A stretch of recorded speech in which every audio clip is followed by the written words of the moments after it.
एक चीज तो किया था, जो तमाम सवर्ण की जो जातियां थी, खासकर ठाकुर और ब्राह्मण, तो एक साथ एक मंच पे आ गए थे।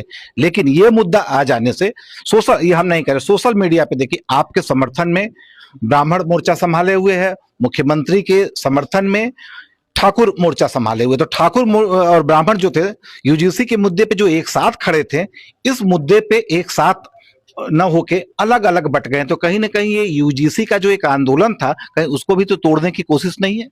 बात यह है कि यूजीसी का आंदोलन जो है वो विभाजनकारी है, हिंदू धर्म में डिवीजन करता है, ये तो सबने मान लिया है। वो ठाकुर ब्राह्मण को बांट रहा है कि ठाकुर और शूद्र को बांट रहा है कि ब्राह्मण वैश्य को बांट रहा है, ये तो एक सेकेंडरी क्वेश्चन है। पहली जो बात है वो तो यही है कि वो विभाजनकारी है और समाज को बांट रहा है। तो जब समाज को बांटने वाला कानून है, ऐसा कानून कोई देश की सरकार कैसे ला सकती है जो देश के ही लोगों को एक दूसरे के विरुद्ध खड़ा कर दे? ये तो देशद्रोह है, ऐसा कानून नहीं बन सकता।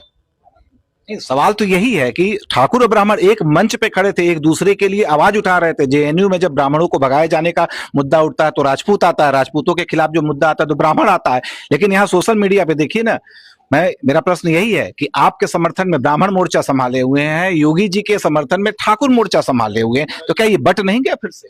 ऐसा है कि ये जो ब्राह्मण और ये जो ठाकुर है, हम कह रहे हैं कि जो असली ब्राह्मण होगा वो क्षत्रिय वैश्य शूद्र तीनों को साथ लेके चलेगा। जो असली क्षत्रिय होगा वो ब्राह्मण वैश्य और शूद्र को लेकर के चलेगा। जो असली वैश्य होगा वो ब्राह्मण क्षत्रिय और शूद्र को लेके चलेगा, और जो असली शूद्र होगा वो ब्राह्मण क्षत्रिय वैश्य को साथ में लेकर के चलेगा। हम लोग जब चलते हैं, कोई भी सनातनी चलता है तो हम तीनों को साथ लेकर के चलते हैं, यही हमारा स्वरूप है। इसलिए ब्राह्मण क्षत्रिय वैश्य शूद्र ये चारों मिल करके सनातन धर्म बनता है। केवल ब्राह्मण से सनातन धर्म नहीं बनता, केवल शूद्र से सनातन नहीं बनता, इसी तरह से केवल क्षत्रिय से भी सनातन धर्म नहीं बनता है। सनातन वाले ही एक दूसरे पे, यानी भगवाधारी एक दूसरे पे आरोप प्रत्यारोप कर रहे हैं, तो इससे क्या लगता है हानि नहीं हो रही है? और आप एक चूंकि सर्वोच्च गद्दी पे बैठे हैं, तो आपके पास कोई फार्मूला है कि इस मामले को ही पटाक्षेप कर दिया जाए?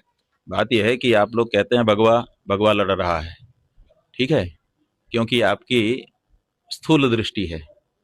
आप देख रहे हैं कि एक व्यक्ति ने भगवा पहना है और फिर दूसरे व्यक्ति ने भी भगवा पहना है, दोनों लड़ रहे हैं।